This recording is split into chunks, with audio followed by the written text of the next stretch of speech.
Hello everyone, welcome to ACE Online and welcome to daily current affairs session. So, we will see what are all the current affairs. We have very few, 5 articles and then some factual pointers, 3-4 factual pointers are there. Let us see what are all the articles that we are going to cover today firstly. First one, fiscal deficit management, a very important article.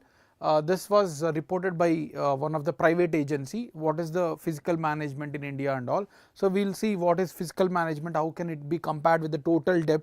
I will explain you all the concepts and then we will come back to the data as well, right. So, this is part of economics.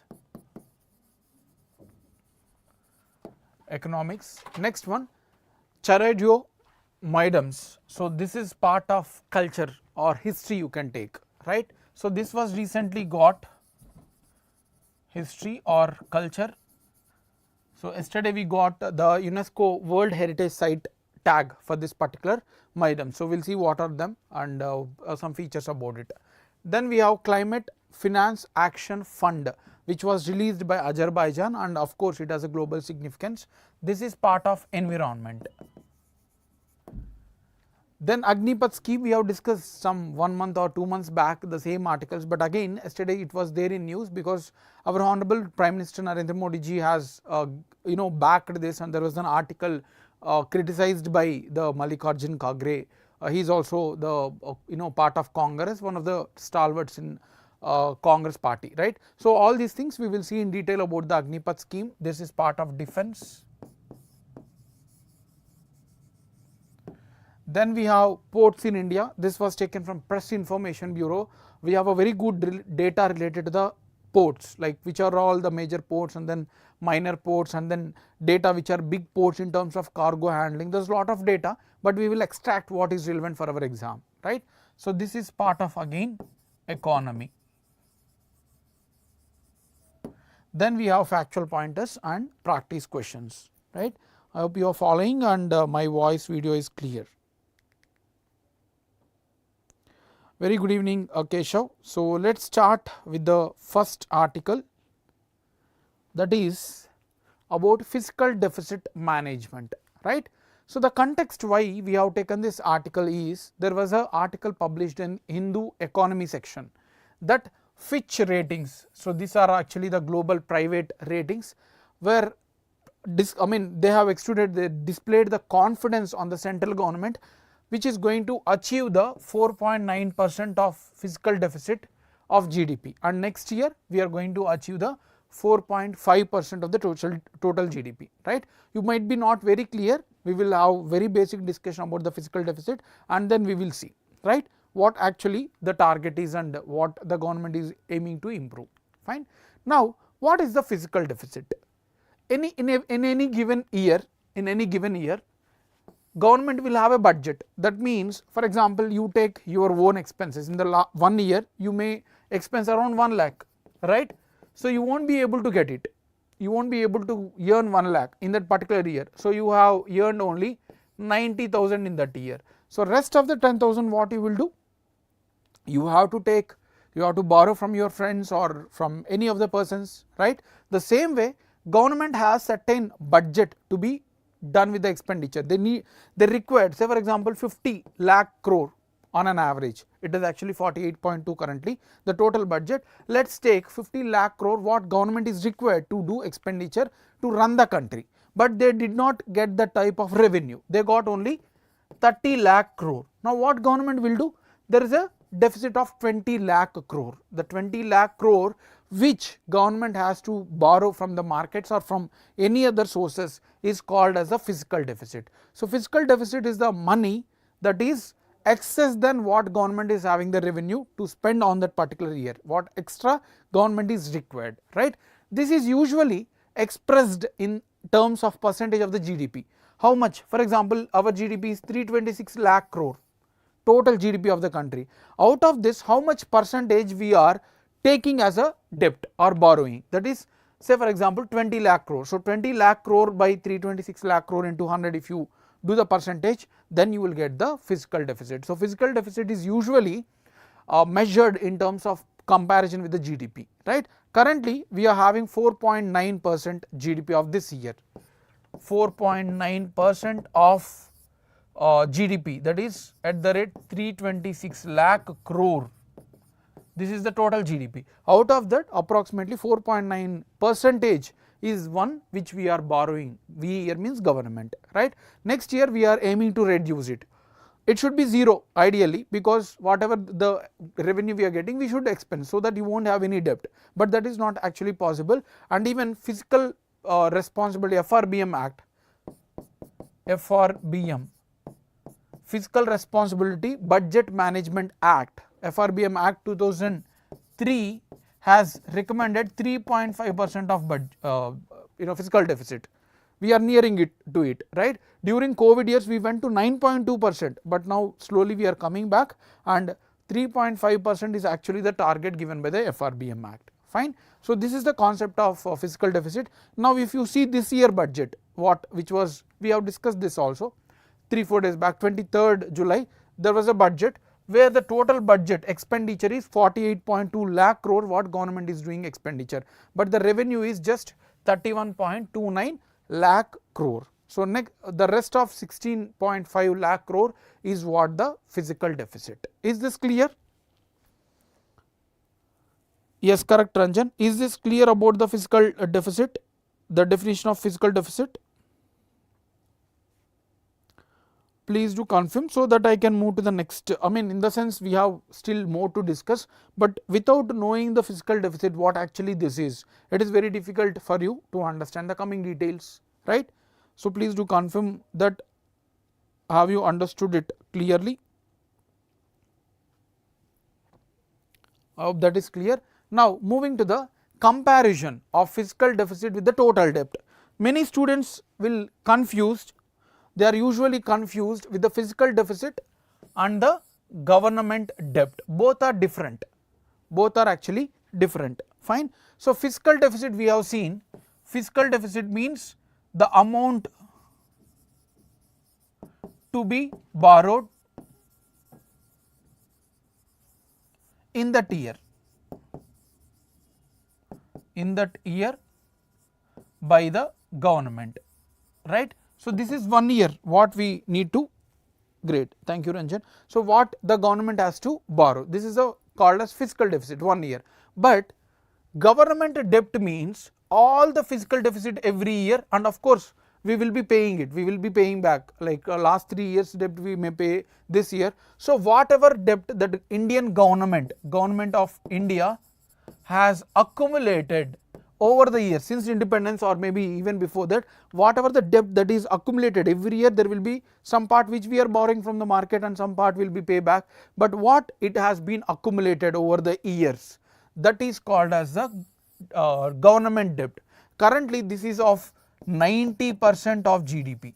That means if there is a 326 lakh crores we are generating in that year, the Indian government need to pay back approximately 290 to 300 lakh crores is nothing but the debt over the years. Fiscal deficit is just for single year. This is for all years that has been accumulated. So you have bought what you call debt from your friend in 2000, then 2021, 2022, but you have paid back some half of it. So whatever that has been accumulated over the years, that is called as the government debt, right? So this is the difference that you need to understand. Now currently this year budget itself, this was taken from this year budget itself. Now how the government will take the borrowing, from where this fiscal deficit is coming, who is giving money to the government. So you may have debt or whatever deficit in that 1 year, for example 10,000, it may given by 2,000 by one friend and then 2,000 by your dad. So there are number of people who has contributed the debt of 10,000 for you. So the same way, from where government is getting this debt, the debt receipts, the highest one is market borrowings, government securities. Government securities are bonds, the long term bonds which are given into the market and then they take the money. For example, government will sign, it is like a promissory note, that take this 1 lakh rupees and then 1 lakh rupees bond, we will give you next year with some extra interest, right? And then you give the 1 lakh rupees right now, right? So this is like a promissory note bond released into the market. These are the major, this is the total fiscal deficit for this year, estimated fiscal deficit. So out of that, market borrowings is the major contribution, the most major contribution, right. Short term borrowings, that means treasury bills. So within 1 year, government securities are more than 1 year bonds. Treasury bills are those bonds which are released for short term, like 91 days, 182 days, and then 364 days. Short term bills or bonds are called as treasury bills. Then we have other things, security and again a small savings, you can see the number, fine. And then state provident fund, some employees saves the provident fund, those provident funds are also kept under public fund of India, and then government do the expenditure, right.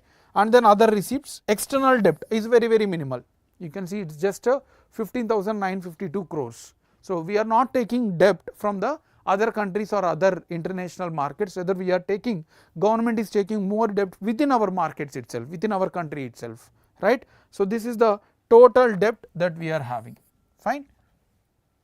This is the total debt we are currently having in this fiscal year, right. So this is called as the fiscal deficit.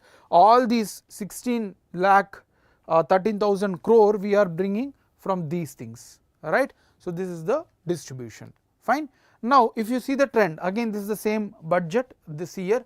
If you see the fiscal deficit in 2013-14, it was a 4.5% of the GDP. This is comparison with the GDP. We have seen the fiscal deficit definition. So in 2013-14 it is 4.5, then it start declining until the COVID years or demonetization, right, and then in COVID years it has increased. So until to those, these trends are also asked in the exam in terms of statements. Many times civil services, there was a lot of questions that fiscal deficit is consistently decreasing, something like that, and then during COVID years, so this was increased in 2020-21 year because there is a lot of expenditure due to COVID.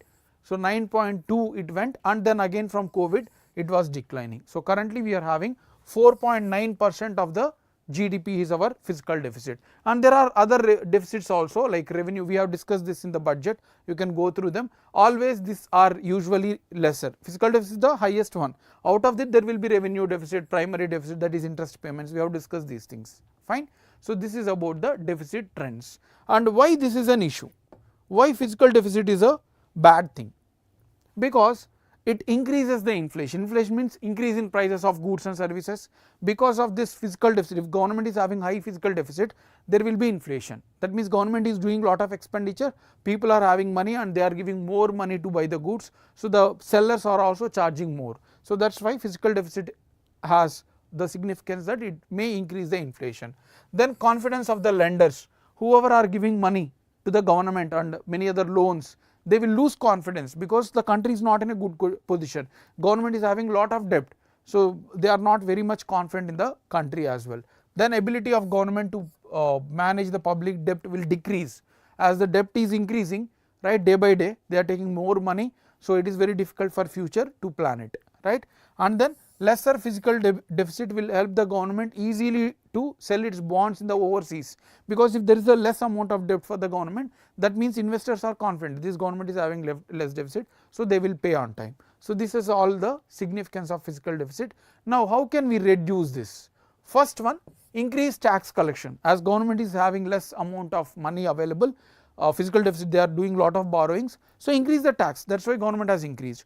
Many people criticize that why we need to pay tax, and tax is very higher because India is a developing country, there is a lot of poverty. The people who are working, who are earning in a good amount, of course they need to pay it to the government and government will redistribute it to the poor people. So this is a very much important for government, tax collection. And then cut down the subsidies and pensions, giving lot of pension, giving lot of subsidies, farm loan waivers, all these things are harmful as it increases the fiscal deficit. So if government could able to reduce them, fiscal deficit will be in check, right. So that is the first article. Is this clear?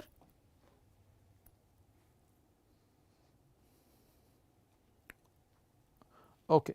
Let us move to the next article, that is Charaideo Maidams.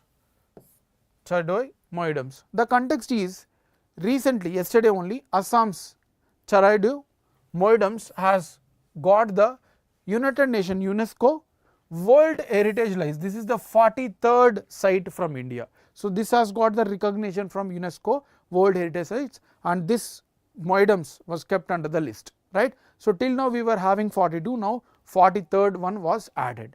Now you may ask, sir, what actually this UNESCO World Heritage Sites? in all throughout the world there are number of heritage sites which were coming since history, right. So, like Leaning Tower of Pisa and many more such type of very important monuments are there.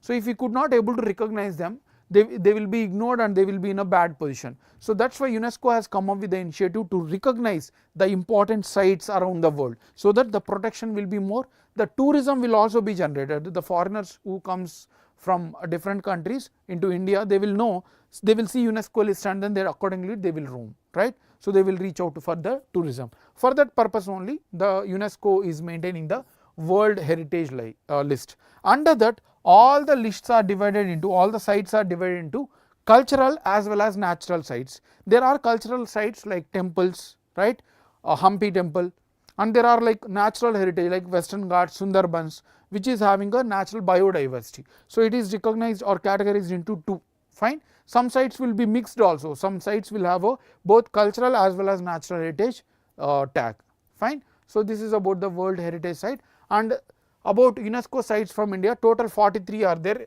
42 were there, today or yesterday we got the 43rd one, right. Out of that 42 since yesterday, 32 were cultural sites. So, we are having more cultural sites and we are having the 7 natural sites, fine. 32 cultural and 7 are natural, fine.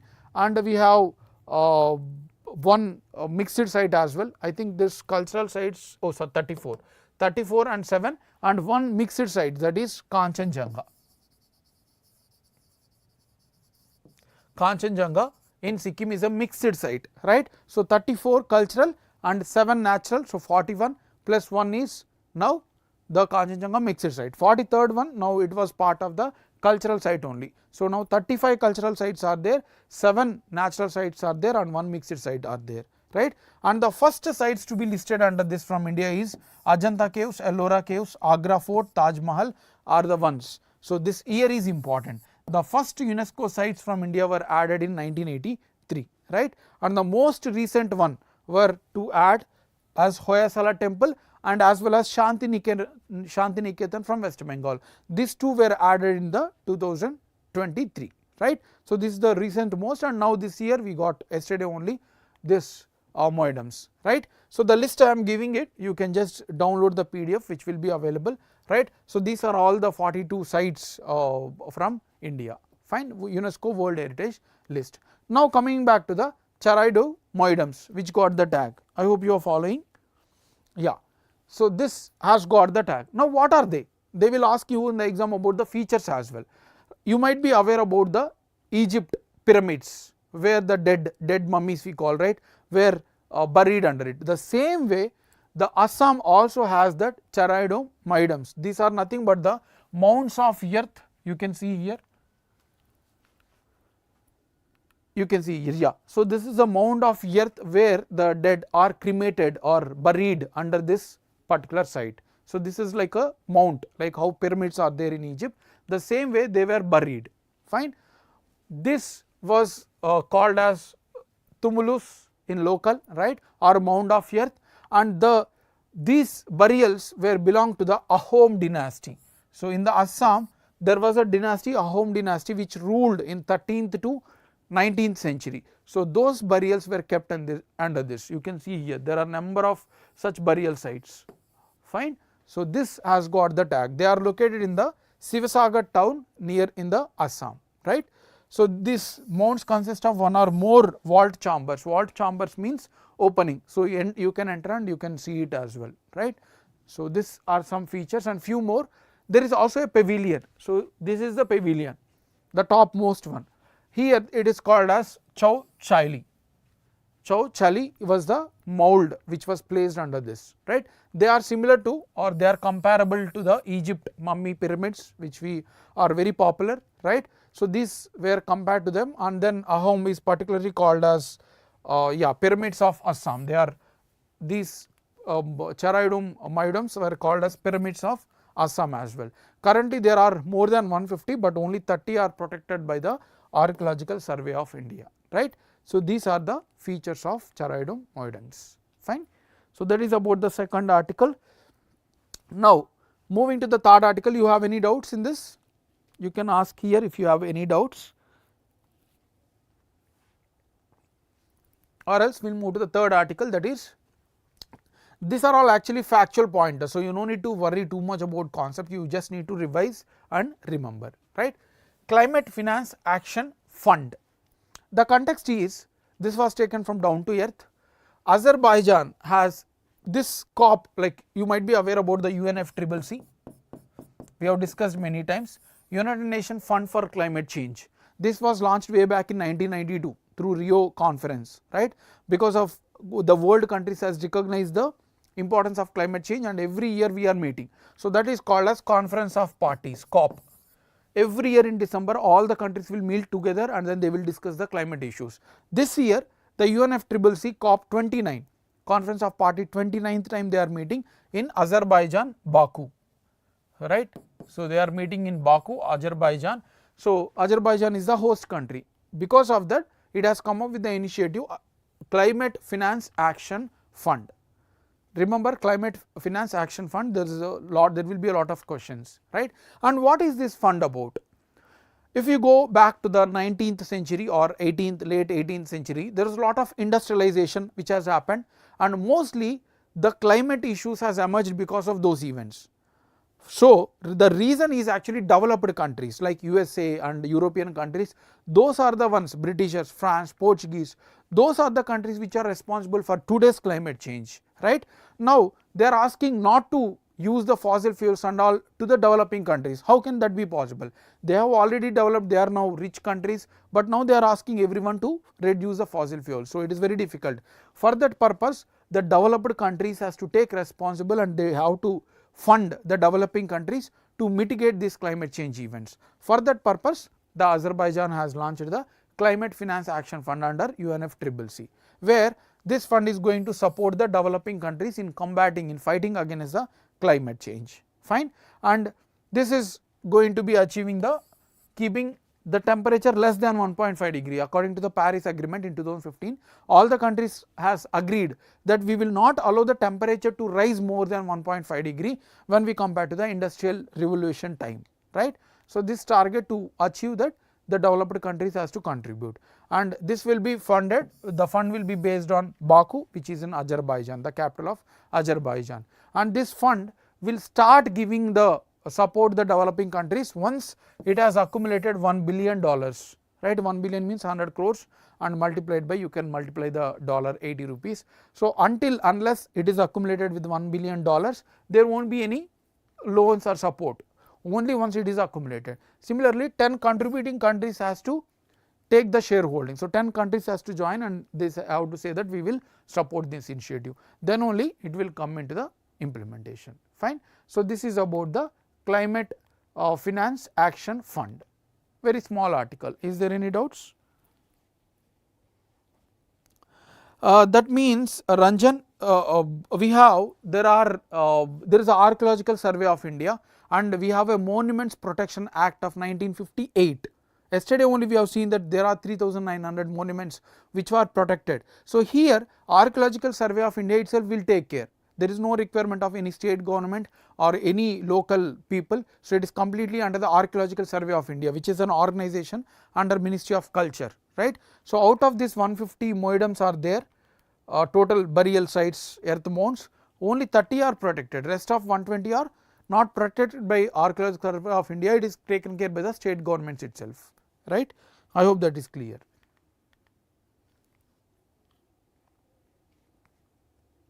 Okay. Let us move to the next article, that is Agnipath scheme. The context is, yesterday only the Kargil Divas we have celebrated 25th, and in the sidelines our Prime Minister has supported the Agnipath scheme, right. So, that is why there is a lot of debate on this. Let us see what actually this is. Now, if you see our Indian army when compared to the China and many other countries, our army is actually a older one, in the sense average age of the soldier is much higher, and the engage, only the people who are in engage can participate in very enthusiastic manner, right. Of course, that is the required in fighting, the people who are in engage. So, that is why government want to recruit the people who are in at very engage. Below 26 years they want, starting from 18 years to 26 or 25 you can say, right, they want to recruit and the army should be very young. so that the fight against the enemies will be much harsher, and we can defeat them, right. So, because of that Agnipath scheme was launched. And one more thing is, there's lot of, out of the total defense expenditure, more than 35-40% of our funds are going towards the pensions. Actually, we required to implement or whatever the funds to be created in terms of defense expenditure, buying the missiles or enriching the army, all those things has to be focused on.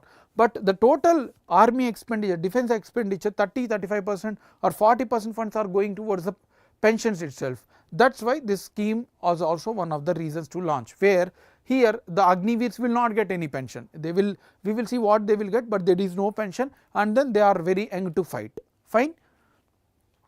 So, because of that Agnipath scheme was launched. It was introduced in 2022, and the people who are recruited, the young fellows, will be put in army, navy or air force as well. So, this is not restricted to any force, it can be deployed in any of the forces, and it will be for 4 years contract.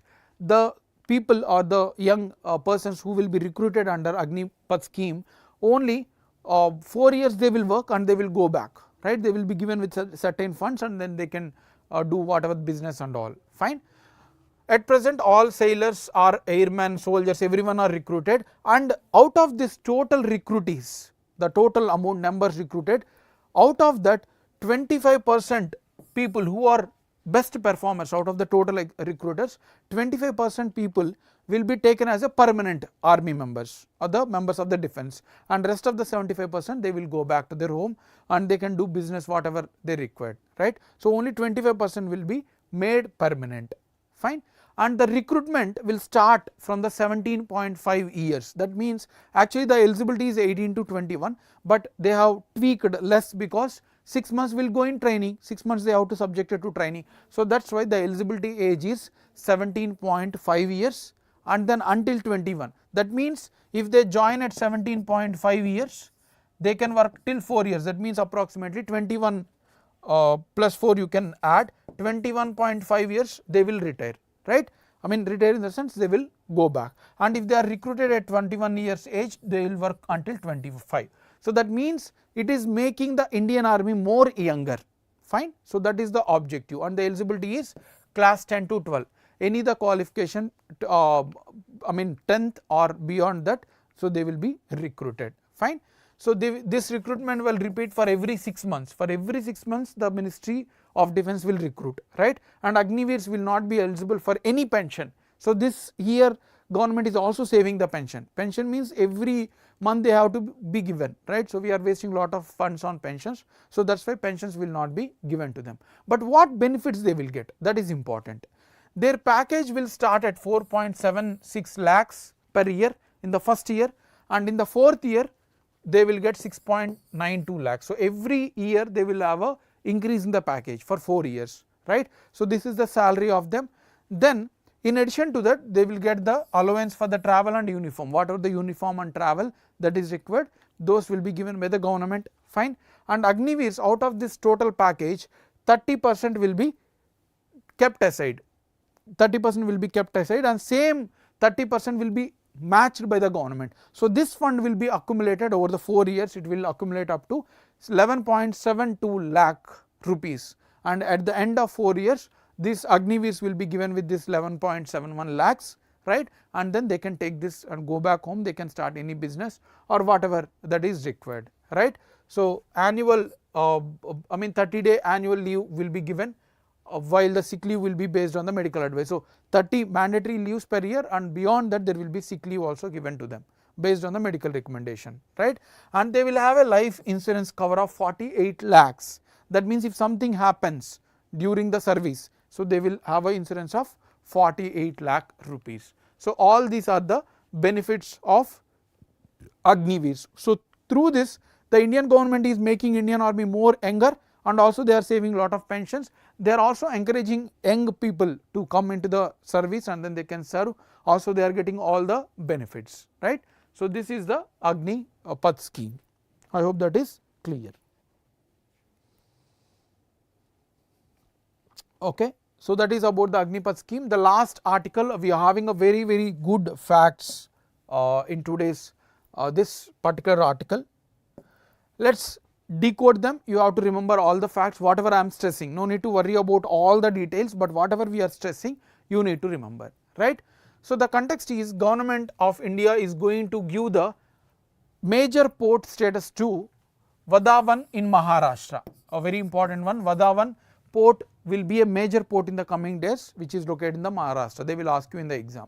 So, this is the context. They have also given the data in the PIB, how many ports are there, what is their capacity, all these things they have given. So, let us observe here about the details. As of now, we are having 12 major ports distributed across the various states and union territories. So, total we have 12 major ports, right, and then we are having approximately, you can add, these are the non-major ports, right. So, you can add these things 48, 48, 96. So, you can add on and then you can tell me the number, anyone. I will display, please put in the comment section. So, these are all the minor non-major ports, means minor ports. So, we are having total approximately some number, please do let me know. In Gujarat we are having 48 and Maharashtra we are having the 48. So, these two states are the top states with the non-major ports, and in terms of the major ports, Tamil Nadu is having 3 ports, right, Ennore port, Tuticorin port and Madras port, and here in Maharashtra we are having 2, Mumbai port and JNPT port. Rest of all the states we are having 1 port, but in union territories, see you here, there is no union territory which is having the major ports. You can see here, no union territory has a major port. This data you need to remember, the total number, the state which is having highest major ports, and then the states which are having the highest minor ports, right, Gujarat and Maharashtra. This is the data given, and the major ports cargo handling, this is also asked in the exam, right, this will be also asked in the exam. Cargo handling means how much tons of goods are coming and going through this port, right. So, here the total, you can remember the present one itself, this is the present one, right. So, the present, or you can remember 2022-23 as well, 2023-24 anyway March 31 financial year completed. So, you can remember them. The highest one was handled by Paradip port, Odisha. See here, 145.38 million tons of cargo it has handled. So, the highest one is Odisha, and then followed by, you can see here, the Gujarat Kandla port, that is Deen Dayal port, right. So, this is the second one. So, you can just remember these two. Among the major ports, the highest cargo facility was from Paradip port of Odisha, followed by the Deen Dayal port in Gujarat, 131. You no need to remember the numbers, but the highest ones you can remember, right. So, this is, and if you are from any of the state, you can remember. For example, I am from Andhra Pradesh, so I have to remember this 81.09 million tons is the total cargo handling of the Visakhapatnam port. So, you can remember if you are from any of these sites, right. Next one, we are having the cargo handling among the minor ports, right. So, the total they have not given individually for each port, rather they have given it for the each state. So, the highest cargo handled by the non-major ports or the minor ports is Gujarat, highest one, right, and then other states. So, Gujarat itself is having highest, and then followed by Andhra Pradesh. So, these two you can remember, first and second. So, these two are the major ports handling. Odisha is having 54, the non-major, these are not the major ports, rather minor ports. I hope that is clear. So, total 217, thank you Ranjan. So, total 217 are the non-major ports across the state. So, this number is also important for us. All these details you have to remember, fine. So, these are all the articles for today. Now, let us see some factual pointers and practice questions. Okay. First fact about report, a report published by UNESCO, Sport and Gender Equality Game Plan. So, this report is released by UNESCO. It has said that because Olympics are going on, we will have a Olympics, after completing all the Olympics, we will have a separate session and will be giving, like last year we have released for the Olympics, or sorry, Asian Games of China. The same way we are going to come up with all the important facts related to the Olympics. So, no need to worry about it, we are not going to miss them. Anyway, the report was published where it has said that there is a gender inequality between men and women in terms of participation in the games, right. So, they will ask you in the exam which organization has published sport and gender equality game plan report, that is UNESCO, right. Next one, Triput, it is a first of 2 advanced frigates under construction by Goa Shipyard Limited. So, Goa Shipyard Limited is constructing 2 frigates, that means a fighting ships, right. Under that, Triput is the first one. This was recently launched by Indian Navy. So, these are the first indigenously made frigates which can fight against submarines, ships, any of the things in the ocean water, right. So, these are frigates and developed by Goa Shipyard Limited, remember, they will ask you, fine. Next one, this is also very important fact, India's first integrated agri-export facility, that means anything required for agri-export will be at single place. This is going to come up with the Jawaharlal Nehru port in Mumbai, JNPT port in Mumbai. First agri-export facility is going to come up with this within this port. Last fact, India and USA together has signed the agreement, cultural property agreement. They will ask you this in the exam, with which country India has recently signed cultural property agreement, that is USA, to protect the antiquities, whatever historically antiquities are there, to protect each other, the antiquities from India and USA, they have signed the agreement, fine. So, this is about the today's session. Now, let us solve some practice questions. First question, which of the following statements about India's ports is incorrect? So, we have discussed India ports in detail, from that only there is a question. First question is about Indian ports and they are asking about the incorrect out of the 4 statements. No union territory India has a major ports in India, first statement. Second one, Tamil Nadu has the highest number of major ports in India, this is the second statement. Paradip port is the largest cargo handling port in 2023-24. Andhra Pradesh has the highest number of non-major ports in India.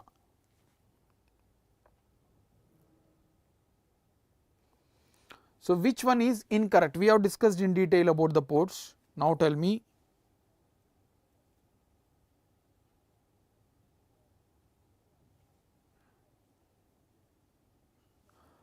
So, no union territory has major ports in India. We have seen no union territory was having. So, first statement is correct. Tamil Nadu has the highest number of major ports. Yes, correct. There are 3 major ports followed by Maharashtra. Then Paradip port is the largest cargo handling port in 2023-24. Yes, followed by Kandla. Andhra Pradesh has the highest number of non-major ports. No, it is Gujarat or Maharashtra, right. Gujarat and Maharashtra 48-48. So, answer is D. Pramila and Sahana Yasmin has answered it as correct.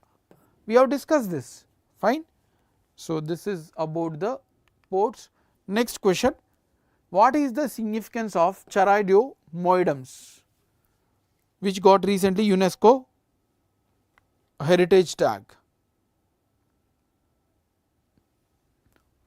What is the significance of them? They are used for agriculture purposes, they are royal burial sites and tourist attractions, they are places of worship, they are military forts.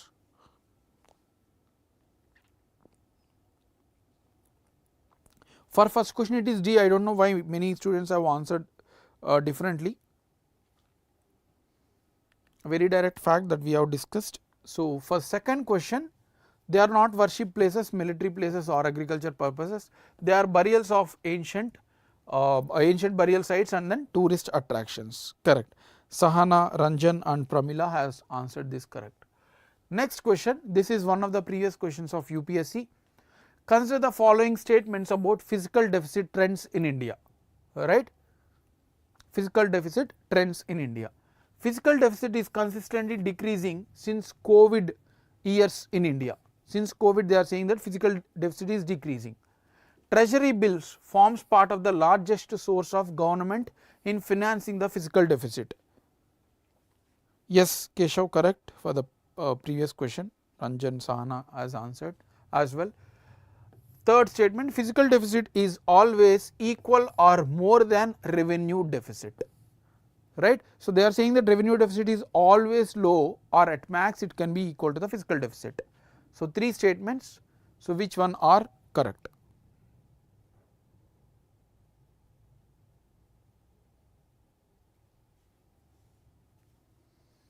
Let us see, first statement, fiscal deficit is consistently decreasing since the COVID, right. So, COVID is the peak 9.2% of the GDP. After that it has consistently decreased. So, first statement is correct. So, you can eliminate option B. Second statement, treasury bills forms part of the largest source of government in financing the fiscal deficit. We have seen this GSACs, government securities, is the highest one. So, second statement is wrong. You can eliminate this as well. Fiscal deficit is always equal or more than revenue deficit. This is also correct. Why? Fiscal deficit means the total borrowing. Revenue deficit means whatever the revenue expenditure is more than revenue deficit. So, always fiscal deficit is the highest one. Below that we have revenue deficit. So, some parts of it, fiscal deficit is the larger one, and then we have revenue deficit, we have primary deficit, right. Those are all part of the fiscal deficit itself. So, third statement is also correct. So, answer is 1 and 3 correct. Ranjan has answered this, a little bit tricky question. So, third statement is actually tricky. Revenue deficit means what? There are 2 types of expenditure, 2 types of revenue, or sorry 2 types of receipts. Revenue expenditure, capital expenditure, revenue receipts, capital receipts, right. So, this is budget basics, you have to be aware about it. So, revenue deficit means revenue expenditure is more than revenue deficit, it is just a small part. So, answer is 1 and 3. Next question, this is taken from UPSC Civil Services 2024. I have directly taken screenshot 2024, that has happened on June 16th this year, right. So, just a month back approximately. They have asked about the UNESCO World Heritage Sites. Consider the following properties included in the World Heritage List released by the UNESCO: Shantiniketan, Rani Ki Vav, Sacred Ensembles of Hoysalas, Mahabodhi Temple Complex at Bodh Gaya. How many of the above properties were included in 2023? So, this is the UPSC question, Civil Services. So, in 2023, how many are included in the UNESCO? Fine. So, we have discussed this Mahabodhi Temple of Bodh Gaya way back in 1984 itself. So, this is the old one, you can eliminate it. So, all 4 is not possible. Shantiniketan and Hoysala we have discussed, 2 are the ones which was recently added 2023. So, 1 you can eliminate. So, out of this 2 should be the answer. Now, Rani Ki Vav in Gujarat, it was added way back in 2003. So, this is also wrong. So, only 2 is the answer correct. Ranjan, Keshav and Pramila has answered. So, only 2, that is Shantiniketan and Hoysala temples are the ones. This is in 2003, this is in 1984. Fine. Shantiniketan as well, Yasmin. So, I have just told when we are discussing the Hoysalas, Shantiniketan from West Bengal was also one more thing, right. So, answer is only 2. Last question for today about the Agniveers, Agnipath and Agniveer. What is the primary benefit provided to Agniveers upon completion of their service under Agnipath scheme? So, after the completion of the service, what benefit Agniveers are getting, right. So, this is the question. Permanent commission in armed forces, so they are going to get into the permanent job. A financial package to support their transition to civilian life, this is the second one. Guaranteed employment in the government sector, so compulsory government job. Admission to military colleges for further education. So, out of this, what are all the benefits they are going to get?